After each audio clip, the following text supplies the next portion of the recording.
Saat teduh selesai. Selamat pagi, selamat hari Minggu. Selamat pagi, selamat hari Minggu. Aduh, kayaknya kita kurang briefing nih ya, kurang kompak. Ulang. Ulang lagi ya. Kalian juga yang semangat. Ayo. Selamat pagi, selamat hari Minggu. Selamat pagi, selamat hari Minggu. Gimana nih kabarnya teman-teman untuk seminggu ini? Kurang kedengeran, boleh dong sekali lagi gimana kabarnya? Coba aku mau tunjuk satu orang buat ceritain selama seminggu ini apa yang disyukurin. Coba. Aku mau minta dedenya Cung Cung. Selama satu minggu ini. Kabar kamu gimana? Baik-baik aja sih. Apa yang disyukurin?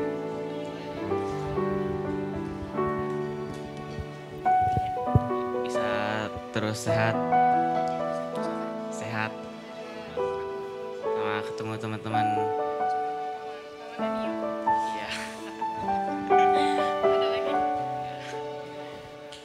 Oke, tadi dari Yosef katanya bisa sehat dan ketemu sama teman-teman, yaitu temannya Nio dan dede aku. Oke, sebelum kita mau mulai ibadah kita lebih lanjut, aku ajak teman-teman untuk bangkit berdiri dan menyanyikan Ku Masuki Gerbangnya.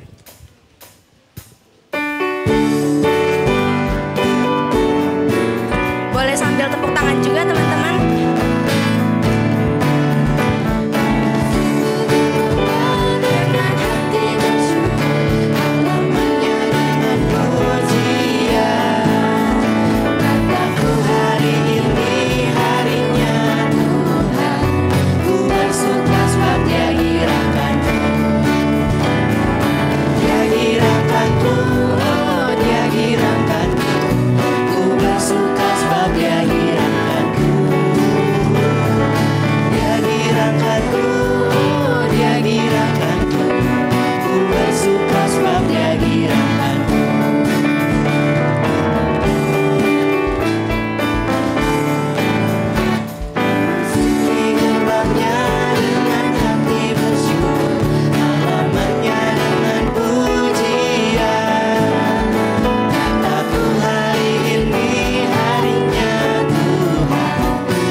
Kebaktian ini berlangsung atas pertolongan Allah, Bapa, Putra, dan Roh Kudus. Amin.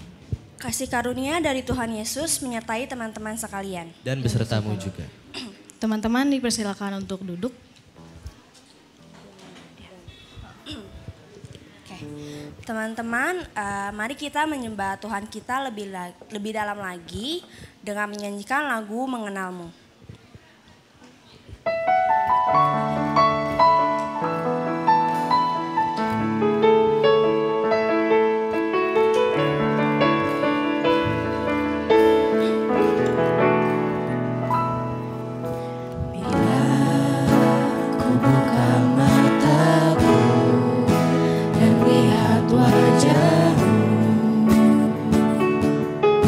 Terkagum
Sekarang aku mau ajak teman-teman buat menundukkan kepala sejenak.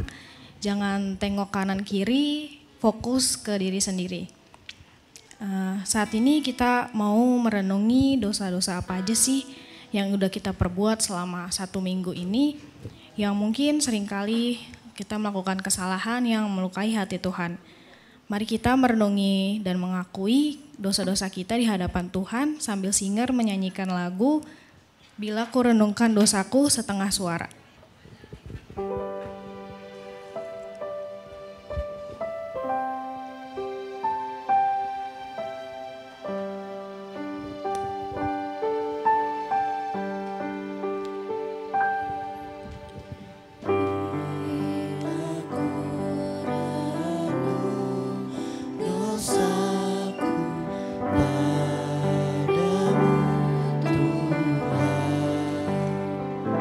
Yuk teman-teman, kita mau mengakui dan mohon ampun atas setiap tindakan kita yang seringkali menyakiti hati Tuhan.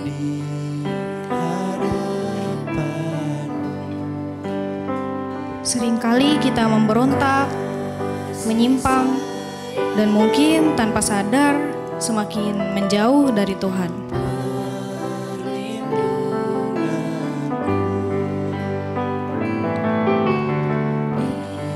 Terkadang karena ego dan kebebalan kita terus melakukan bahkan mengulangi larangan Tuhan.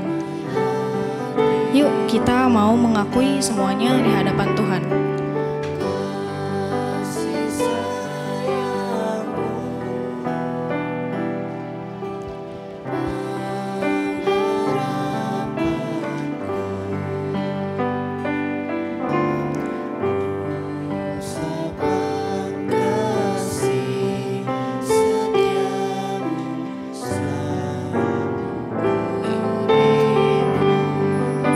Mari kita menyanyikan baitnya yang kedua bersama-sama.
Mari kita bersatu dalam doa. Bapa di dalam sorga, terima kasih Tuhan atas berkat dan penyertaan-Mu yang boleh kami rasakan sampai saat ini. Saat ini kami datang Tuhan untuk mengakui dan memohon ampun atas segala dosa yang telah kami perbuat selama 1 minggu ini. Tuhan, ampunilah setiap tindakan, pikiran, atau isi hati kami yang seringkali melukai-Mu Tuhan. Ampuni kami Tuhan kalau kami masih sering lalai akan firman-Mu. Tuhan, kiranya Engkau boleh menjamah hati kami, Engkau yang boleh sertai setiap langkah kami, agar menjadi semakin seturut dengan kehendak-Mu saja. Ampuni kami Tuhan, dalam nama Tuhan Yesus kami berdoa, haleluya, amin. Oke teman-teman, sekarang kita mau membacakan berita anugerah. Jadi aku ajak teman-teman untuk bangkit berdiri. Berita anugerah kita untuk hari ini terambil dari Roma 5 ayat 1-2. Dan aku akan membacakannya untuk teman-teman. Roma 1 ayat 5, 1-2. Sebab itu kita yang dibenarkan karena iman kita hidup dalam damai sejahtera dengan Allah oleh karena Tuhan kita Yesus Kristus. Oleh Dia juga kita beroleh jalan masuk oleh iman kepada kasih karunia ini. Di dalam kasih karunia ini kita berdiri dan kita bermegah dalam pengharapan akan menerima kemuliaan Allah. Untuk meresponi berita anugerah kita hari ini, saya mengajak teman-teman untuk menyanyikan lagu Ku Heran Allah Mau Memberi sambil bangkit berdiri.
Dipersilakan untuk duduk. Nah, sekarang kita mau lebih dalam lagi mengenal Tuhan. Sebentar kita mau mendengarkan apa sih yang mau Tuhan katakan tentang tema hari ini, injustice atau maha adil. Kita mau masuk lebih dalam lagi ke hadirat Tuhan. Sebelum kita mendengarkan firman Tuhan, mari kita menyanyikan lagu Penuhkanlah Bejanaku.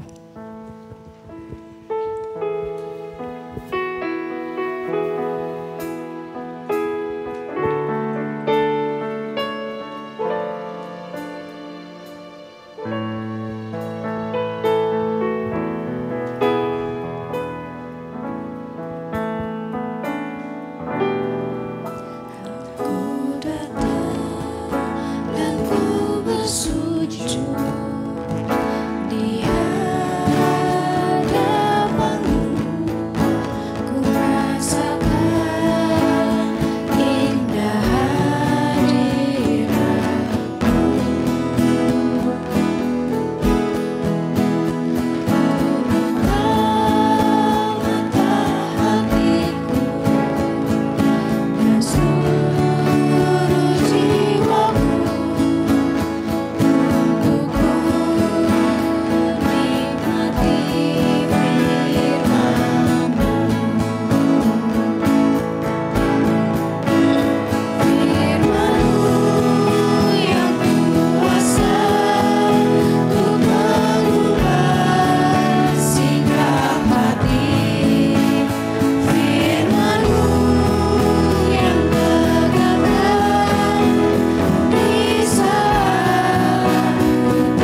Mari kita berdoa, kawan-kawan.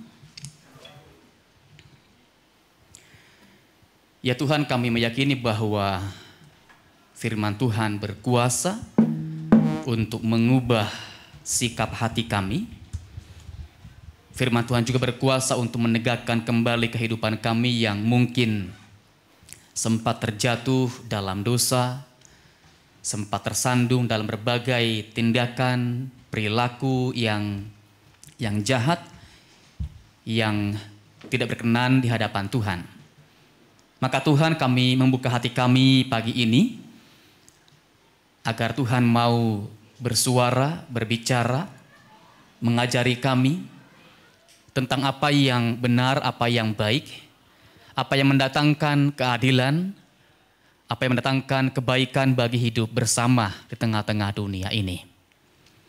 Terutama kami mohon Roh-Mu yang kudus memberi kami hati yang lembut supaya kami bersedia untuk disapa dan dimotivasi oleh firman Tuhan, meraih kehidupan yang makin bermakna dan makin berguna untuk memperluas pekerjaan Tuhan, menghadirkan kerajaan Allah yang damai dan penuh kebahagiaan.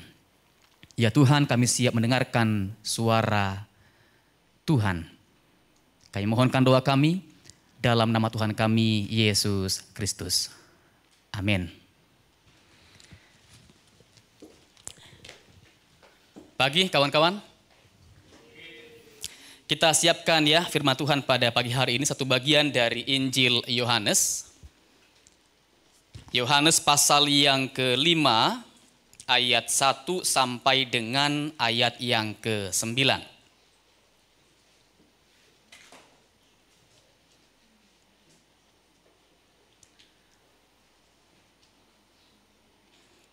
Yohanes pasal 5 ayat 1 sampai 9 tentang penyembuhan pada hari Sabat di kolam Bethesda. Saya bacakannya untuk kita ya. Sesudah itu ada hari raya orang Yahudi dan Yesus berangkat ke Yerusalem. Di Yerusalem ada pintu gerbang domba. Dekat pintu gerbang domba ada sebuah kolam yang dalam bahasa Ibrani disebut Bethesda. Ada 5 serambinya, dan di serambi-serambi itu berbaring sejumlah besar orang sakit, orang-orang buta, orang-orang timpang, dan orang-orang lumpuh yang menantikan goncangan air kolam itu. Sebab sewaktu-waktu turun malaikat Tuhan ke kolam itu dan menggoncangkan air itu. Barang siapa yang terdahulu masuk ke dalamnya, sesudah goncangan air itu, menjadi sembuh apapun juga penyakitnya. Di situ ada seorang yang sudah 38 tahun lamanya sakit.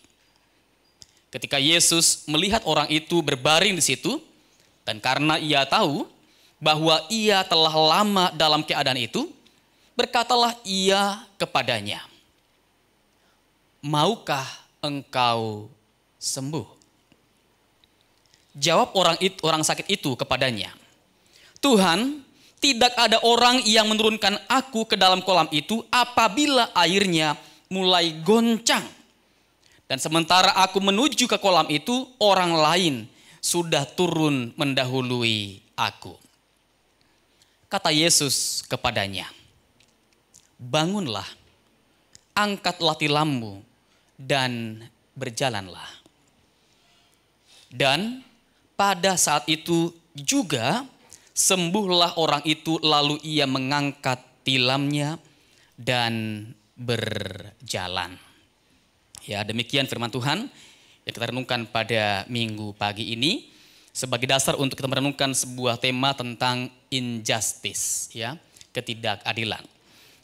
Nah, kawan-kawan, saya harus mengatakan dari awal bahwa ya, hidup ini memang seringkali tidak adil, ya. Ada banyak hal, ada banyak peristiwa di mana kita merasakan bahwa hidup ini enggak adil. Misalkan orang tua yang pilih kasih, ya, Yang paling kecil mungkin disayang-sayang, dimanja-manja.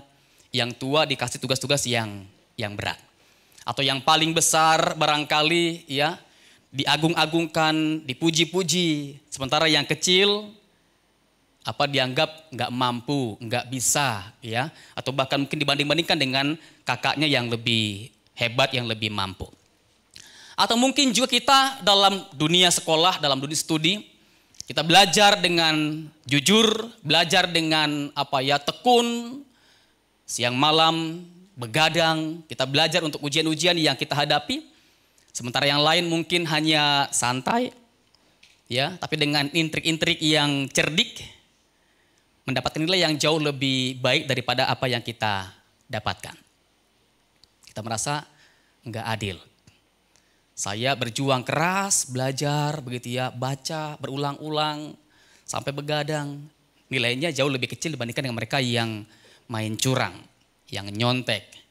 Ya, ini hidup yang tidak adil. Atau juga apa yang kita lakukan, kebaikan yang kita berikan kepada orang lain, malah dibalas dengan ketidakbaikan.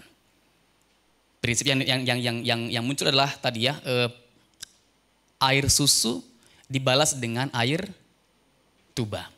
Kebaikan dibalas dengan kejahatan. Ini seringkali muncul ya, kita berbuat baik malah dicurigai. Kita berbuat baik malah difitnah. Berbuat baik malah dibalas dengan hal-hal yang tadi ya, yang justru malah menimbulkan luka, ya, duka dalam hati kita. Atau juga dalam banyak berita yang kita temukan di media sosial, di televisi, bagaimana kemudian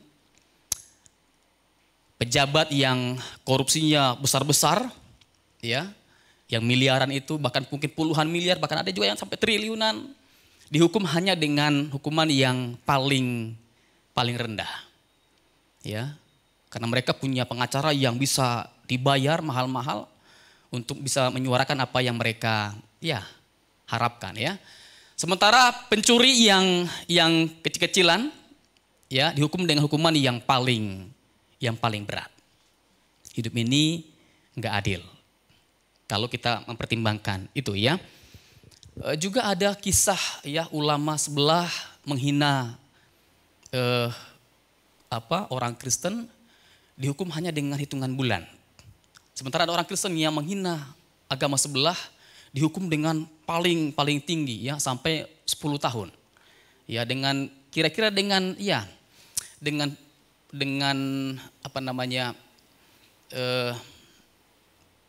katakanlah penghinaan yang sama tapi dengan hukuman yang berbeda. Ya, ini juga bentuk dari ketidakadilan yang kita temukan di dunia ini. Jadi memang hidup di dunia ini adalah hidup yang tidak bisa kita harapkan selalu dalam kondisi yang baik, dalam kondisi yang adil. Kita di dunia yang kita katakan dunia yang sudah tercemar oleh dosa, manusia dikuasai oleh kehendak yang jahat, yang dikuasai oleh iblis, manusia yang sangat mudah untuk menunjukkan sikap, perilaku, tindakan, perlakuan ya yang jauh dari apa yang kita katakan adil. Orang kalau sudah dikuasai oleh ambisi, nggak peduli dengan keadilan. Kita dikuasai oleh kemauan, oleh egonya, begitu ya, nggak mentingin nasib orang lain. Yang penting gua bisa, yang penting gua dapat, yang penting ya gua bisa meraih apa yang saya harapkan. Bahkan dengan cara sikut orang lain, tendang orang lain, ya, jegal orang lain, kalau bisa singkirkan orang lain. Ini dunia yang saya katakan dikuasai oleh dosa. Jadi kita mesti rela, ikhlas menerima dunia yang begini. Jangan pernah menyesali tinggal di dunia yang seperti ini. Inilah dunia yang kita miliki. Ya, yang dikuasai oleh dosa.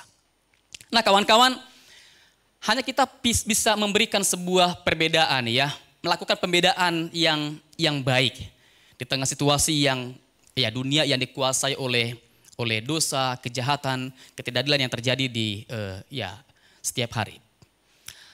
Ada orang yang berpikir begini, yang adil itu adalah kalau orang yang berdosa, kalau orang yang bersalah, kalau orang yang jahat mendapatkan ganjaran, mendapatkan hukuman yang setimpal atau bahkan yang paling berat. Ada orang yang berpikir begini ya, bahwa yang adil adalah orang yang bersalah, yang berdosa mendapatkan hukuman yang setimpal bahkan lebih berat daripada apa yang dilakukan.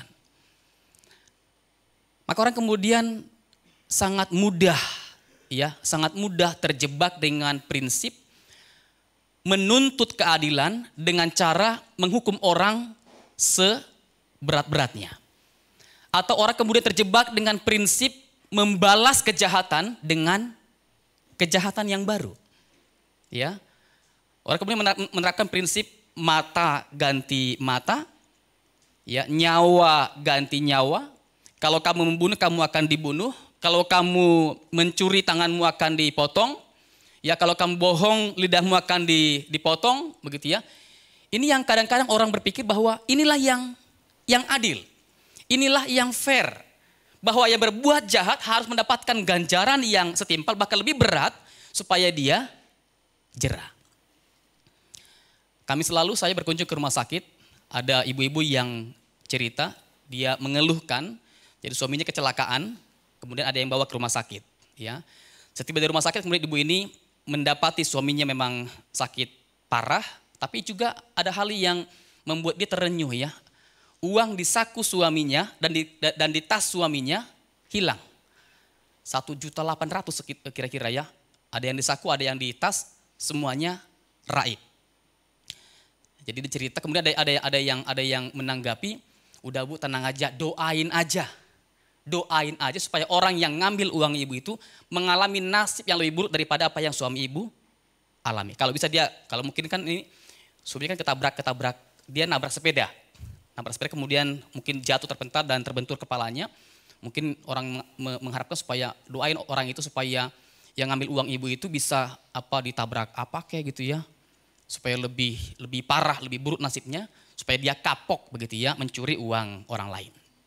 Jadi ini yang kadang-kadang orang mudah sekali ya pikirkan ya, mendoakan, mengharapkan atau mungkin menuntut orang lain yang berbuat salah itu mendapatkan hukuman yang jauh lebih berat supaya dia kapok, supaya dia tobat.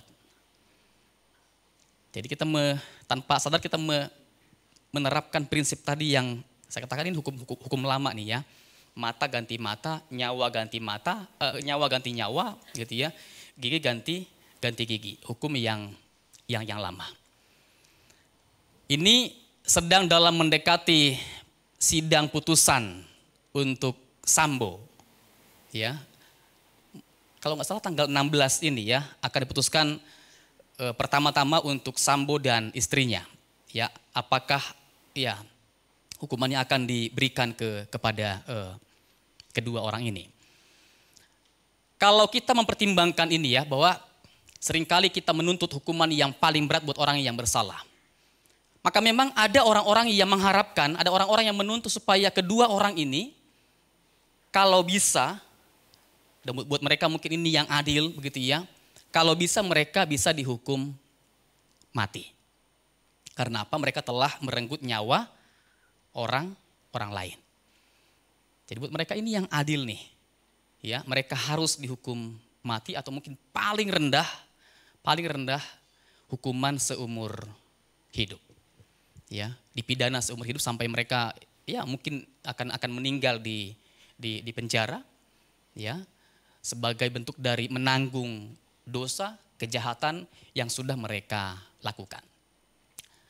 Nah, kawan-kawan, ini yang saya coba mau ajak kita untuk merenungkan bahwa keadilan yang kita harapkan bukanlah dengan pola yang seperti ini. Ya, bukan dengan pola kita menuntut orang-orang yang berbuat salah, orang-orang yang berdosa, orang-orang yang berbuat jahat menanggung hukuman yang paling berat dengan harapan dia bisa bertobat dan berubah. Saya kira memberikan hukuman yang paling berat kepada orang yang bersalah tidak membangkitkan kerinduan, membangkitkan dorongan yang kuat untuk berubah. Ya.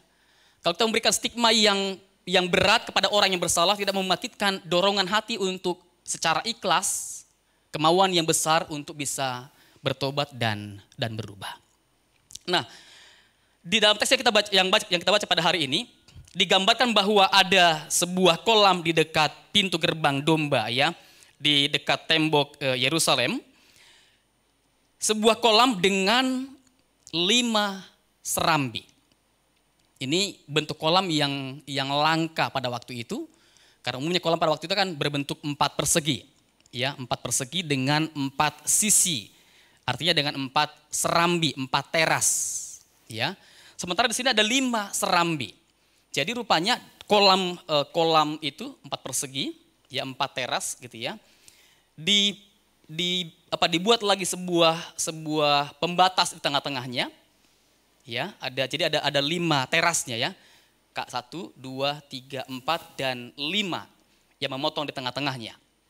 Ini dibuat dalam rangka menampung, agar bisa menampung jumlah orang yang sakit memang yang sangat banyak pada waktu itu, yang berharap bisa sembuh ketika ada guncangan air, ya, yang disebabkan oleh kunjungan malaikat Tuhan yang bisa menyembuhkan semua penyakit apapun itu bagi mereka yang pertama kali akan nyemplung, ya, ke dalam kolam itu. Jadi ada banyak orang-orang yang sakit yang berharap kesembuhan di sana. Tadi dikatakan ada orang-orang yang buta, ada orang-orang yang timpang, orang-orang yang lumpuh. Ini adalah sakit yang permanen, ya. Ini bukan sakit flu, bukan sakit demam biasa, ya.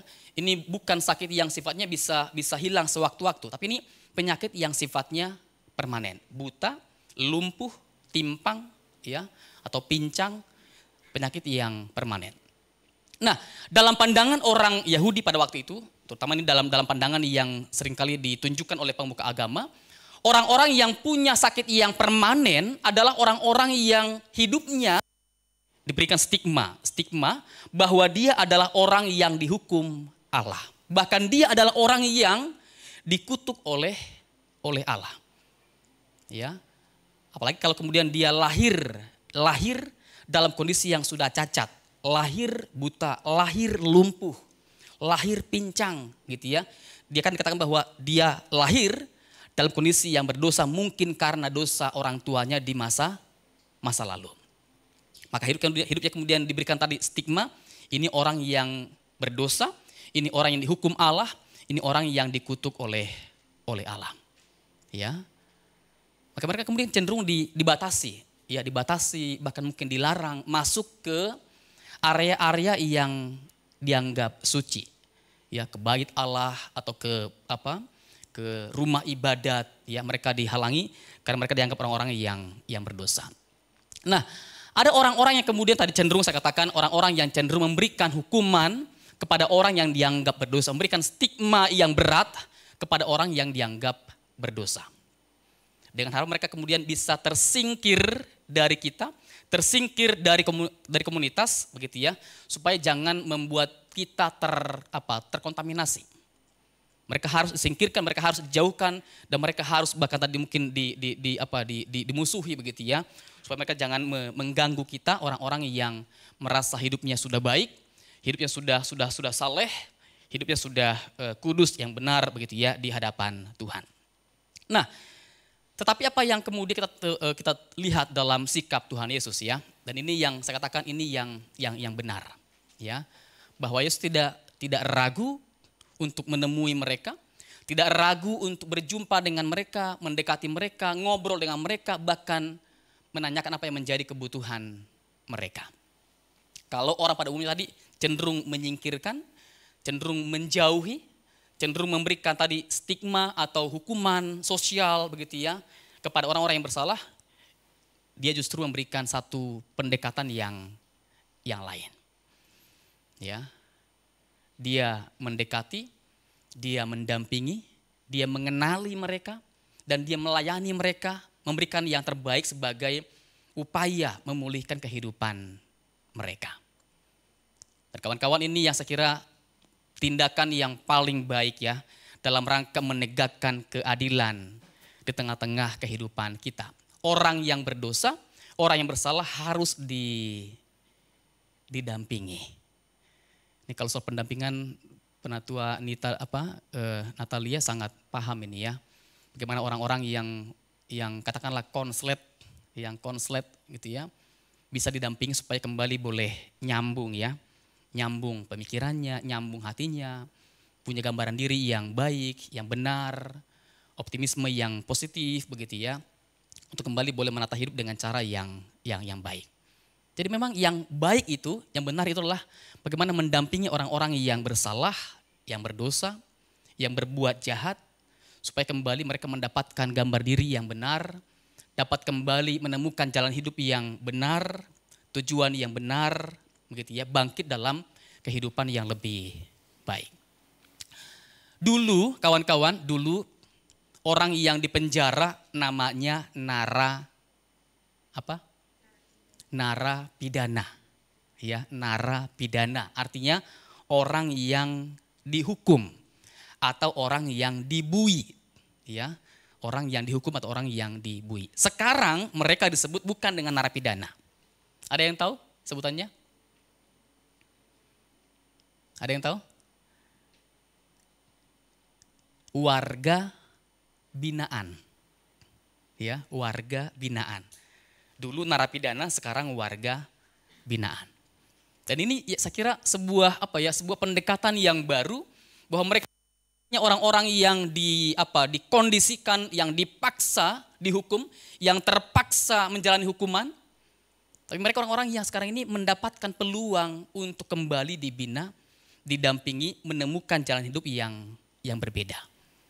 Ya, kalau dulu mereka ya hidup dengan cara-cara yang keras, cara-cara yang kasar, mencuri, merampok, ya, membunuh orang. Sekarang mereka didampingi, dibina supaya bisa berubah, menemukan cara-cara yang baru untuk meraih kehidupan yang jauh lebih bermakna, kehidupan yang lebih berguna ya untuk kepentingan hidup bersama. Jadi ini pendekatan yang benar nih ya, membina orang-orang supaya mereka bisa menemukan jalan hidup yang baru. Nah kawan-kawan, kalau begitu, kalau ada orang-orang yang kita temukan nih, mungkin tadi keluarga, atau mungkin di sekolah, ya, di kampus, atau di tempat kerja, ada orang-orang yang mungkin kita lihat mereka berbuat hal yang curang, berbuat hal yang salah, hal yang jahat.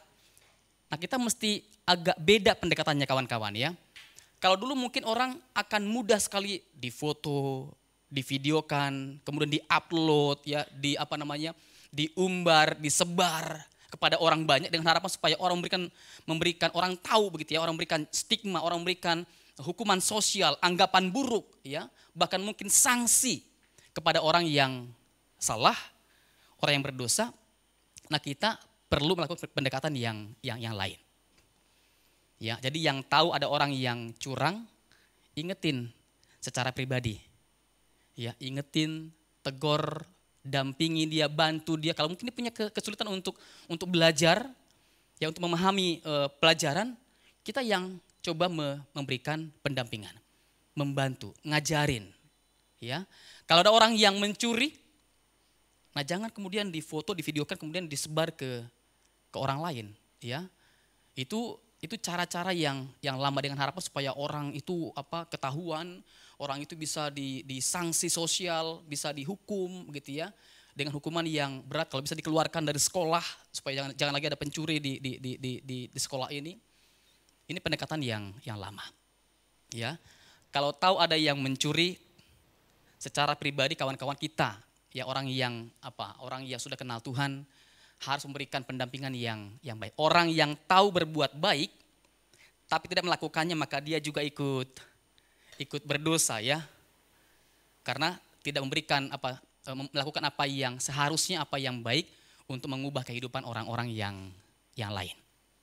Jadi yang tahu mencuri, temui dia, ngomong sama dia, tanya motivasinya, tujuannya apa, dan berikan pendampingan yang baik. Ya, ajak dia supaya dia sadar apa yang dilakukan itu salah, ajak dia untuk juga menemukan cara-cara yang benar untuk mendapatkan apa yang dia harapkan, apa yang dia impikan, berikan dia motivasi, berikan dia arahan begitu ya, pendampingan yang baik. Saya heran juga ya bahwa ada orang memang ada orang yang ketahuan memperkosa ya temannya di kampus, kemudian orang yang memperkosa itu kemudian ditangkap, dia diikat di pohon di kampus, lalu ada yang menyiram dengan air got, ada yang melempari dengan barang-barang yang dia punya begitu ya. Benar-benar diperlakukan secara saya katakan tidak manusiawi. Ya. Ini sudah perlakuan yang melampaui akal sehat ya. Orang yang besar kemudian dipertontonkan dengan bully, dengan perendahan yang sedemikian. Nah, kawan-kawan, apa yang kita temukan dalam teks pada hari ini memberikan gambaran yang berbeda untuk kita. Ada seorang buta yang sudah 38 tahun seorang buta ya yang sudah 38 tahun mengalami kondisi ya yang seperti itu, dan dia sudah lama tinggal di sana ya, mengharapkan ya guncangan air ya, malaikat turun kemudian mengharapkan dia ya bisa sembuh ya dari ya kondisi yang dialami. Tapi rupanya ya fakta berbicara lain, karena tiap kali ada guncangan air terjadi, dia selalu kalah dengan yang lain. Mungkin saja bahwa orang yang lain yang sama-sama sakit tadi ya mungkin dia lebih sehat, mungkin dia lebih gesit, lebih lincah, ya lebih kuat, dan dia kemudian yang pertama kali nyemplung ke kolam dan dia yang lebih duluan sembuh. Dan ini juga bentuk dari ya ketidakadilan yang kita temukan ya, bahwa ya orang yang lebih sehat kok bisa lebih duluan sembuh. Atau mungkin dia sudah menunggu lama sekali di sana bertahun-tahun, mungkin puluhan tahun, sementara yang lain ada yang pertama kali atau yang terakhir kali atau yang baru datang ya, dan dia duluan yang sembuh. Ini juga bentuk dari ketidakadilan yang kita temukan di dunia ini, bahwa ada orang-orang yang harusnya lebih belakangan dia sembuhnya ya, karena dia antriannya paling belakang, sementara saya duluan yang datang ngantri, saya harusnya lebih duluan sembuh. Ya, ini ya fakta-fakta yang kita temukan di dunia ini, bahwa nggak semua apa yang kita harapkan bisa kita raih dengan cepat ya, atau dengan cara yang mudah. Tetapi yang jelas bahwa Tuhan tahu ya, Tuhan tahu realita yang terjadi pada kehidupan kita. Tuhan tahu apa yang menjadi pergumulan, apa yang menjadi masalah yang benar-benar kita gumuli, kita geluti dalam hati, dan Tuhan tahu apa yang menjadi kebutuhan kita yang paling prinsip ya, yang paling utama. Jadi kawan-kawan, jangan ragu tentang pengetahuan Tuhan terhadap diri kita. Ya. Tuhan tahu apa yang kita sedang perjuangkan dalam hidup ini. Tuhan tahu apa yang paling kita dambakan, yang paling kita harapkan, dan Tuhan tahu apa yang terbaik yang Tuhan akan berikan kepada kita. Jadi jangan ragu dengan pengetahuan Tuhan. Nah, dalam banyak kesempatan kawan-kawan, Tuhan memang menyembuhkan semua orang yang dia temui. Ya, kadang-kadang ada orang dalam jumlah yang besar berbondong-bondong datang kepada Yesus dan ingin disembuhkan, dan mereka memang disembuhkan semuanya. Kadang begitu ya, dalam teks itu ya, ada dalam Injil dikatakan, kadang semua orang yang datang itu mereka disembuhkan, semuanya mereka disembuhkan. Ya, kadang juga enggak semuanya disembuhkan. Saya menduga dalam teks ini enggak semua orang yang sakit di kolam itu mereka disembuhkan. Ya, yang jelas ya orang yang ini ya, yang 38 tahun ini sakit, dia disembuhkan. Apakah ada lagi yang lain yang disembuhkan oleh Yesus? Mungkin juga ada. Tapi saya menduga enggak semua. Ya. Jadi kadang-kadang memang Tuhan bertindak menyembuhkan semua orang, kadang juga tidak. Tetapi dengan sebuah harapan bahwa mereka yang disembuhkan oleh Tuhan itu, mereka juga punya pengalaman yang spesial dengan kebaikan Tuhan, punya pengalaman yang istimewa tentang kuasa Tuhan. Dan mereka juga dipanggil Tuhan untuk turut ambil bagian dalam pekerjaan Tuhan, untuk menolong, untuk mendampingi, untuk menghibur, untuk menguatkan, membantu ya orang-orang lain yang belum sembuh. Orang-orang yang sakit umumnya mereka diperintahkan oleh Tuhan, pergilah, tunjukkanlah dirimu, pergilah begitu ya, kabarkanlah berita tentang pekerjaan Tuhan yang sudah Tuhan lakukan dalam kehidupanmu. Dan kadang Tuhan bertindak langsung menyembuhkan orang-orang yang sakit. Kadang juga Tuhan memerintahkan para muridnya, pergilah, sembuhkanlah orang-orang yang sakit. Usirlah roh-roh jahat begitu ya, yang menguasai manusia. Nah kawan-kawan, kita yang sudah mengalami kebaikan Tuhan, yang sudah merasakan betapa baiknya Tuhan, betapa murah hatinya Tuhan kepada kita, betapa baiknya rencana Tuhan buat kita. Kita dipanggil juga untuk melakukan hal yang sama. Yang sudah rasakan kebaikan Tuhan, ayo beritakan kebaikan Tuhan kepada orang-orang yang belum merasakan kebaikan Tuhan. Yang sudah mengalami betapa penuh cintanya Tuhan kepada kita, ayo tunjukkan itu kepada orang-orang yang lain yang belum merasakan cinta Tuhan dalam kehidupan mereka. Yang sudah merasakan betapa murah hatinya Tuhan yang terus mau menerima, mengampuni, mengasihi kita. Ayo sekarang kita juga tunjukkan hal yang sama kepada orang-orang yang lain. Ini yang Tuhan, saya rasakan ini yang Tuhan mau ya dari anak-anak Tuhan. Bahwa mereka akan menjadi duta-duta Kristus di tengah-tengah dunia ini, di tengah dunia yang penuh dengan kehidupan yang tidak adil ini. Ya, bahwa kita yang sudah punya pengalaman bersama-sama dengan Tuhan boleh menunjukkan cara yang baru, pendekatan yang baru, usaha yang baru untuk mengasihi, untuk menolong orang lain kembali merasakan kehidupan yang lebih adil, kehidupan yang lebih baik. Nah, kalau begitu harusnya orang yang sudah hidupnya baik mendampingi orang yang hidupnya belum baik supaya ada kehidupan yang lebih baik. Orang yang punya banyak berbagi bagi mereka yang belum punya atau yang enggak punya supaya ada keseimbangan. Ini yang benar, ini yang adil ya. Yang punya banyak tidak berkelebihan, yang enggak punya tidak berkekurangan karena saling melengkapi supaya ada keseimbangan. Ya. Orang yang tahu banyak berbagi dengan mereka yang belum tahu supaya ada keseimbangan. Orang yang punya kuasa yang kuat menolong yang lemah supaya ada keseimbangan. Dan ini yang saya rasakan ya ini yang Tuhan lakukan ya. Karena dia punya kuasa, dia punya karunia, maka dia menyembuhkan orang-orang yang tidak berdaya, yang tidak berkuasa supaya ada keseimbangan.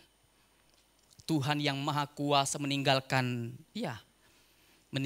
sorganya yang mulia dan tinggal di antara orang-orang yang berdosa supaya manusia yang berdosa kembali boleh hidup dengan cara yang benar ya bersama-sama dengan Tuhan. Kawan-kawan, maka coba dilihat sekarang ini ya, apa yang kawan-kawan punya.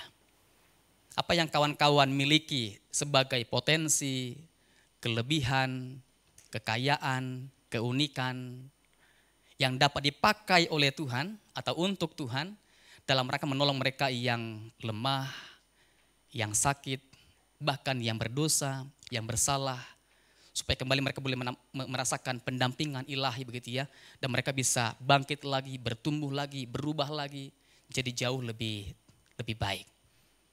Dan saya yakin Tuhan mau memakai semua kita. Bayangkan ini kalau ada semua orang punya prinsip yang sama bahwa ya ini yang kita mau pakai ya, bahwa mereka yang punya, mereka yang kuat, mereka yang katakanlah yang sudah merasa hidupnya lebih baik dari yang lain, dipakai Tuhan untuk menjadi penolong bagi yang lain. Maka banyak orang nanti akan merasakan pendampingan ilahi, pendampingan Tuhan yang mengubah kehidupan mereka. Ya, kalau 100 orang punya pola yang sama, mengubah kehidupan 100 orang lagi yang lain begitu ya, dan mereka juga punya pola yang sama lagi, maka dunia akan jauh lebih baik. Ya, orang nggak lagi akan main hakim sendiri. Saya kadang-kadang ngeri-ngeri juga ya di kampung saya, di tempat saya tinggal tuh orang sudah ngancam. Ya, karena orang sering kehilangan motor di sana, jadi orang sudah sudah punya hati begitu ya. Kalau sampai ketahuan, ketangkap yang curi motor, nggak ada ampun. Ya, mungkin yang dibayangkan ya orang itu pasti akan dihajar sampai mati atau mungkin bahkan dibakar sampai mati. Dan ini yang sering kali terjadi dalam kehidupan sosial kita ya. Hukuman yang paling berat diterapkan bagi mereka yang berdosa. Sementara kita, cinta kasih yang paling besar diterapkan untuk mengubah kehidupan orang yang berdosa. Sama seperti kita. Ya, orang yang berdosa kemudian yang didampingi oleh Tuhan, ditolong Tuhan lewat orang-orang yang baik, yang Tuhan kirim untuk kita, supaya kita bisa berubah jauh lebih baik seperti yang Tuhan inginkan. Dan ini yang adil. Ya, Tuhan menolong kita. Amin.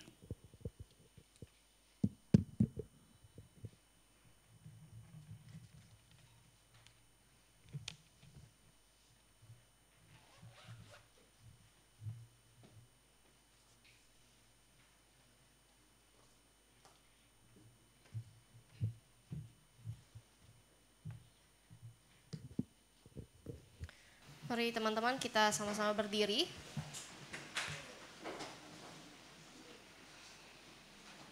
Kita mau meresponi firman Tuhan dengan mengikrarkan pengakuan iman rasuli yang berbunyi, Aku percaya kepada Allah, Bapa yang Maha Kuasa, Khalik langit dan bumi, dan kepada Yesus Kristus, Anak yang tunggal Tuhan kita, yang dikandung dari Roh Kudus, lahir dari anak darah Maria, yang menderita sengsara di bawah pemerintahan Pontius Pilatus, disalibkan, mati dan dikuburkan, turun ke dalam kerajaan maut. Pada hari yang ketiga, bangkit pula dari antara mati. Naik ke surga, duduk sebelah kanan Allah, Bapa yang Maha Kuasa. Dan dari sana ia akan datang untuk menghakimi orang hidup dan yang mati. Aku percaya kepada Roh Kudus, gereja yang kudus dan am, persekutuan orang kudus, pengampunan dosa, kebangkitan orang mati dan hidup yang kekal. Amin. Silakan duduk. Kita akan sama-sama doa syafaat.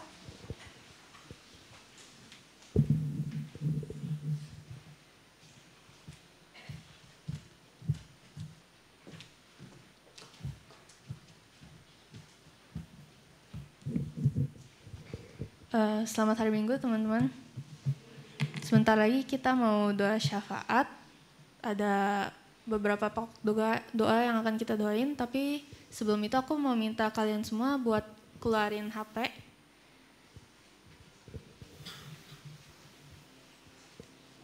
Terus dibuka HP-nya, dibuka notes.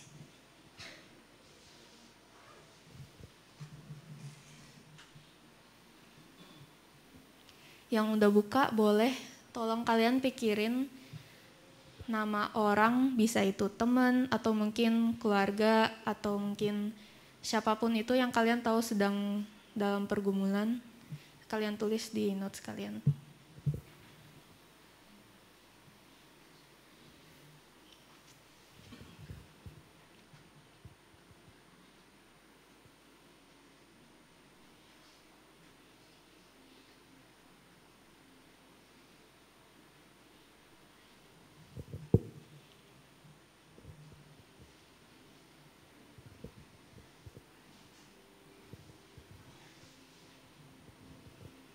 Kalau udah, ya teman-teman mari kita berdoa. Selamat pagi ya Tuhan, terima kasih atas berkat-Mu pada hari ini. Kami semua dapat kembali kumpul di gereja ini. Ya Tuhan, kami telah mendengarkan firman-Mu dan sebentar lagi kami akan mendoakan beberapa pokok doa Tuhan. Teman-teman, saya ingin mengajak kalian semua untuk berdoa untuk nama yang sudah kalian tulis di notes kalian tadi. Doakan mereka yang sedang dalam pergumulan, kiranya diberikan kekuatan oleh Tuhan untuk melewati pergumulan tersebut. Kiranya Tuhan terus memberkati mereka. Teman-teman, mari kita mengangkat pokok doa ini.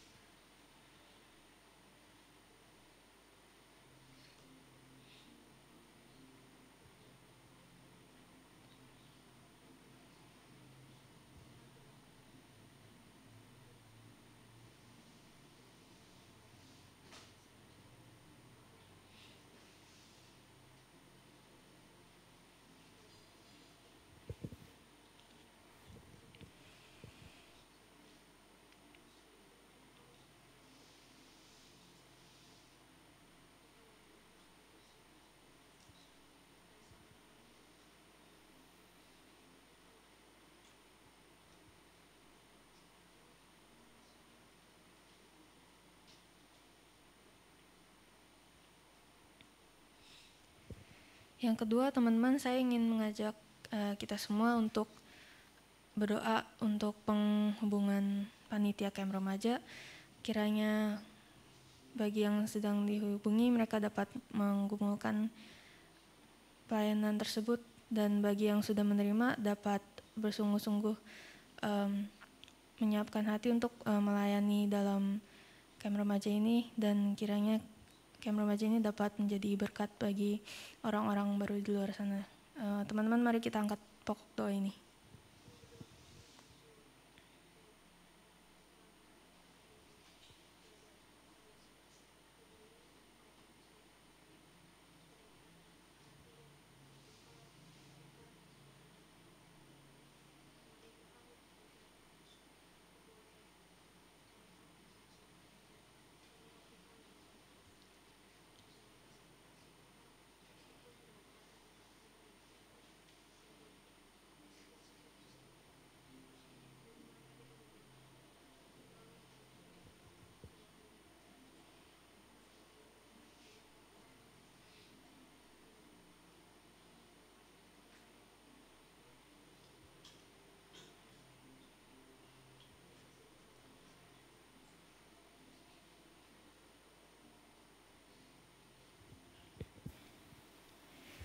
Ya Tuhan, kami juga ingin berdoa untuk teman-teman kami yang mungkin dalam minggu ini sedang dalam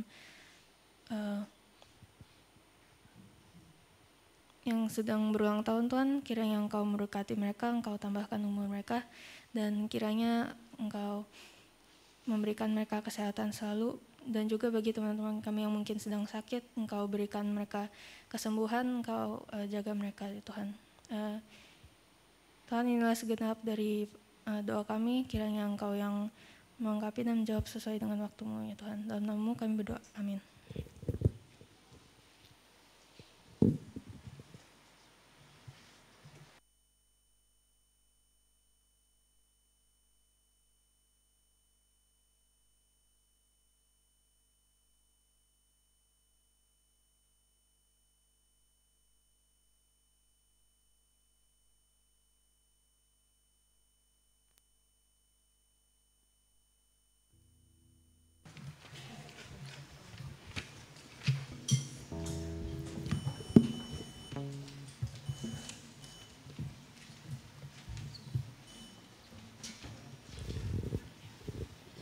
Nah, teman-teman, sekarang kita mau memberikan persembahan. Sebelumnya yang belum dapat amplop, ada yang boleh angkat tangan?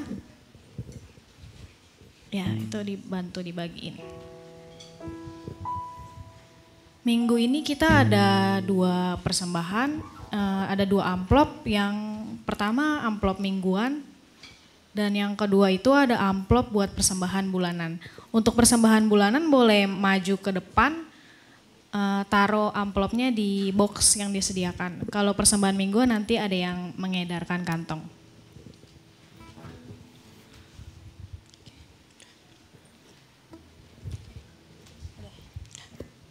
Udah dapat semua? Kalau gitu boleh kita sambil memberikan persembahan, sambil kita menyanyikan lagu Ku Beri Persembahan. Padamu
persembahan boleh bangkit berdiri dan menyanyikan lagu ini sekali lagi bersama-sama.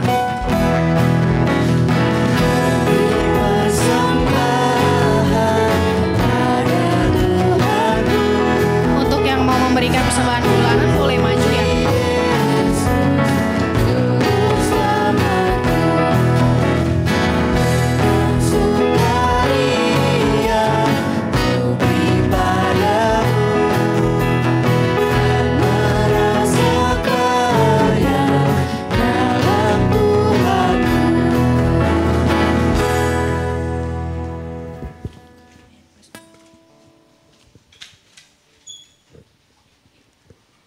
Ayat persembahan kita hari ini terambil dari Lukas 6 ayat 38. Berilah dan kamu akan diberi, suatu takaran yang baik, yang dipadatkan, yang digoncang dan yang tumpah keluar akan dicurahkan ke dalam ribaanmu. Sebab ukuran yang kamu pakai untuk mengukur akan diukurkan kepadamu. Teman-teman, mari kita bersatu dalam doa. Tuhan, terima kasih atas berkat yang telah Engkau berikan kepada kami sehingga kami dapat berkumpul di sini dan dapat memberikan persembahan. Berkati persembahan yang telah kami berikan. Semoga setiap orang yang dipercaya untuk mengelola persembahan ini dipakai untuk memuliakan nama-Mu saja Tuhan. Dalam nama Tuhan Yesus kami sudah berdoa dan mengucap syukur. Haleluya, amin.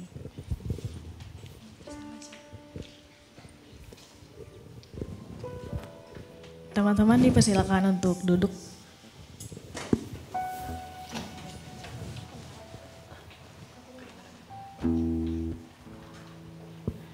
Nah, udah dengerin firman dari Tuhan, firman dari yang dibawakan oleh Pak Marto. Sebelumnya terima kasih Pak Marto, firmannya sangat memberkati.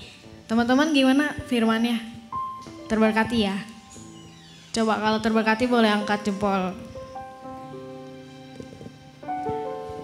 Nah, sebelumnya aku mau sharing tentang sedikit dari firman tadi. Ini baru banget semalam, aku itu singkat cerita aku punya temen yang emang anaknya ini cukup memberontak.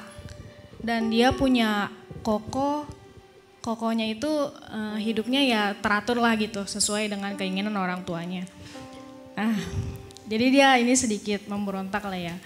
Terus singkat cerita dia itu akhirnya kayak dicuekin lah sama keluarganya. Dan sekarang hidupnya jadi semakin kayak, dia sering sharing ke aku tentang masalahnya karena emang gak ada yang dengerin di rumah.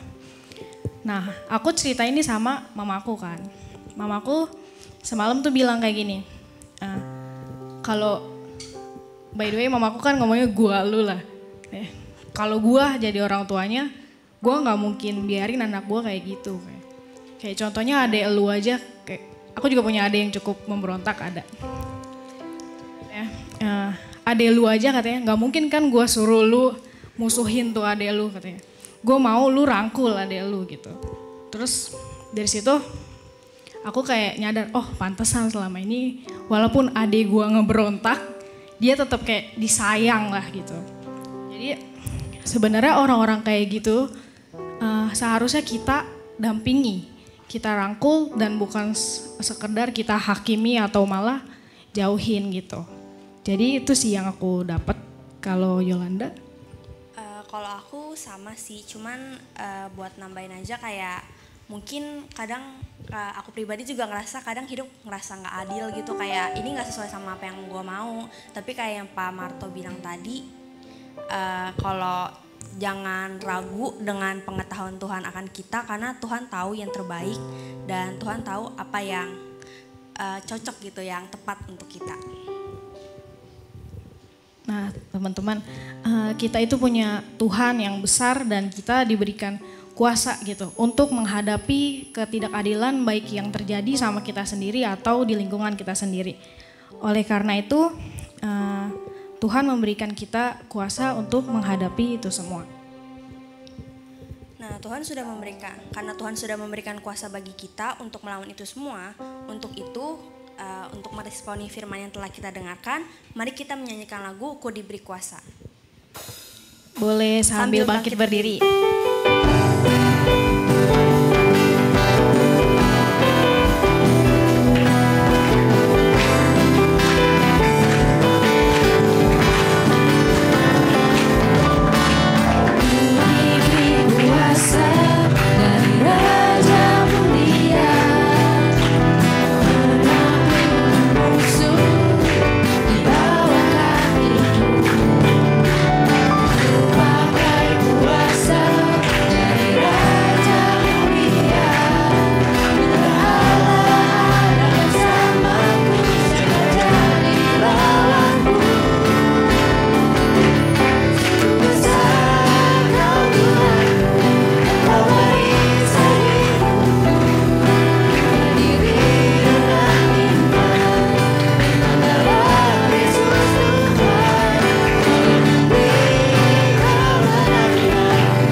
dipersilakan untuk doa berkat.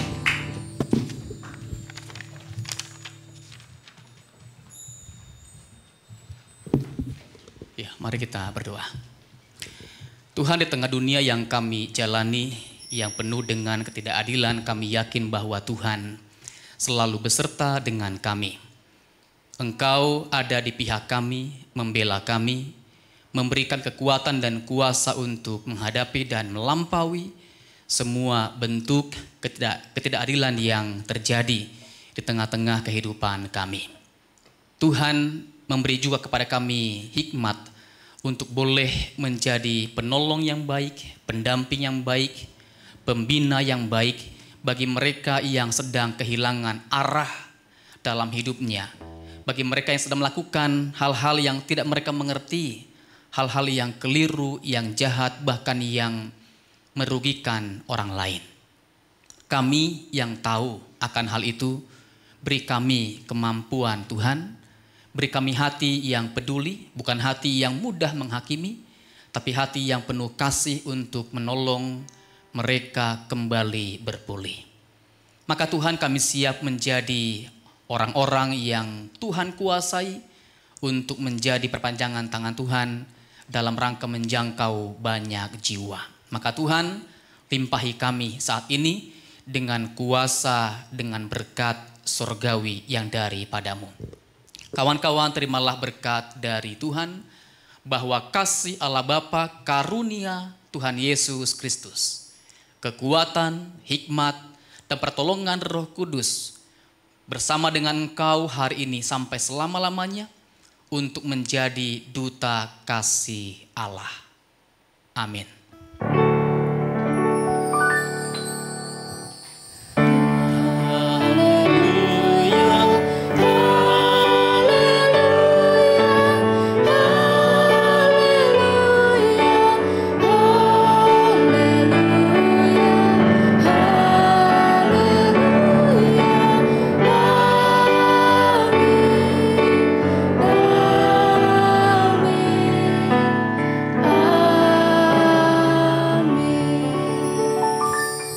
Teman-teman dengan tetap bangkit berdiri, mari kita menyanyikan lagu Ku Diberi Kuasa satu kali lagi.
Silakan duduk dan bersatu dulu.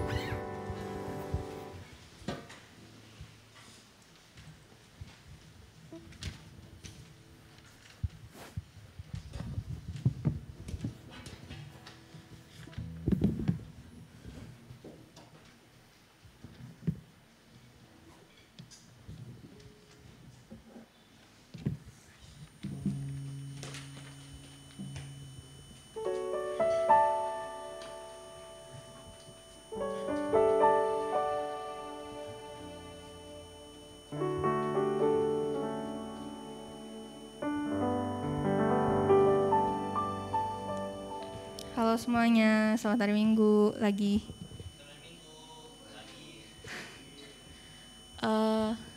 Aku mau bacain nota lisan buat hari ini.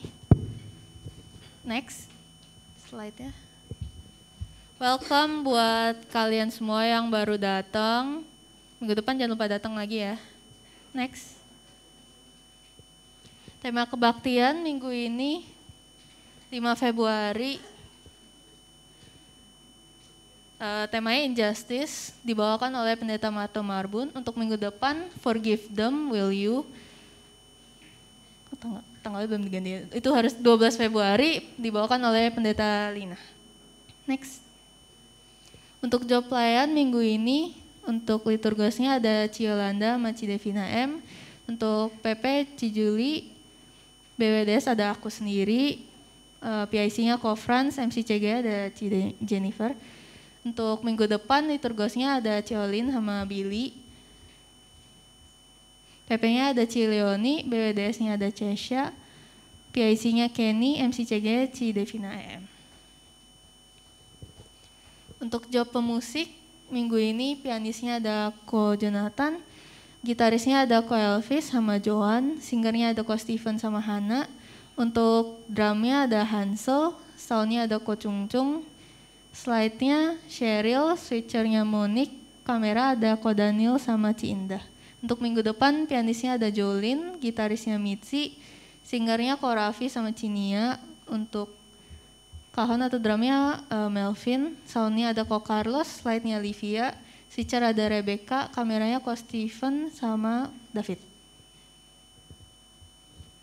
Untuk job aktivis minggu ini PJTD ada Ko Nius, ushernya ada Grace sama Vanessa, absennya ada Ko Matthew, kolektannya ada Kila, Bagus Wilson sama Jesslyn.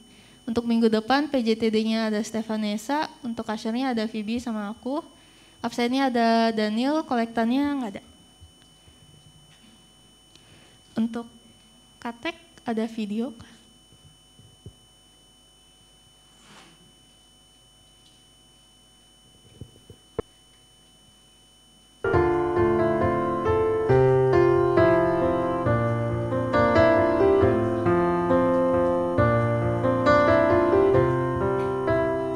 Peace be still, still, still on this night.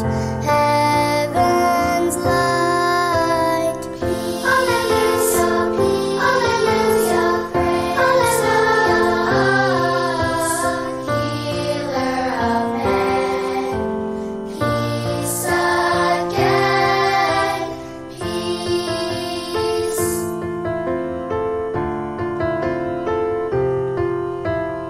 Peace is here, angels near, shepherds meek, wise men sing.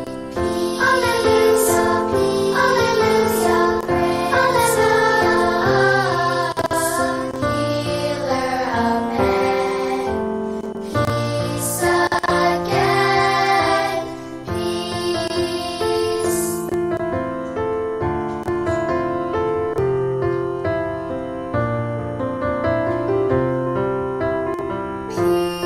Peace on earth, Savior's birth, heavenly peace we will keep.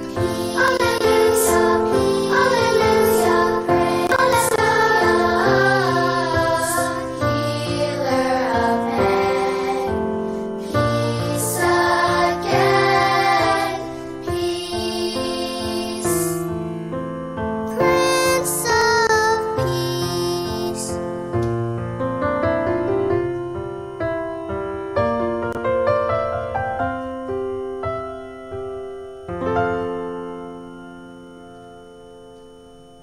Ya, halo, oke. Jadi kelas akan dibuka kelas katekisasi untuk tahun 2023. Jadi untuk tahun ini kelas katek akan hanya dibuka 1 kali. Jadi buat kalian yang mau ikut jangan lupa daftar ya guys. Terus kelasnya itu akan dilaksanakan secara onsite setiap minggu mulai tanggal 19 Februari. Setiap pukul jam 1 sampai selesai di GKI Perniagaan 3, lantai 3, Ruang Bethlehem dan Samaria. Batas usianya adalah 15 tahun, jadi kalian yang udah 15 tahun ke atas kalau mau ikut silahkan daftar. Pendaftarannya ditutup 15 Februari ya, jadi sebelum itu daftar guys. Apa kalau ada pertanyaan silahkan hubungin Cindy. Terus info rekrutmen pelayan perpus. Gereja kita lagi buka kesempatan untuk melayani di perpustakaan gereja. Ada syaratnya ke jemaat GKI usia 15 sampai 60 tahun, senang membaca, terus bersedia melayani di perpustakaan pada hari Minggu. Kalau misalkan kalian mungkin ada yang tertarik, silahkan WA Cinitalia 0813 15 80 806 atau telepon TU di depan. Terus ada info lagi, kita sedang ada pengkinian data jemaat. Jadi bagi jemaat yang pindah domisili ataupun yang ada perubahan data lainnya dapat langsung melakukan update data melalui website GKI di info.gkiperniagaan.org dengan mengisi update data jemaat atau dapat menghubungi TU Gereja di depan. Terus info terakhir dari tim kebaktian mau ngajak kita semua buat dress code sama kayak hari ini, tapi minggu depan dress code-nya pakai baju merah ya guys, sama jangan lupa bawa pulpen. Sudah, selamat hari Minggu, terima kasih.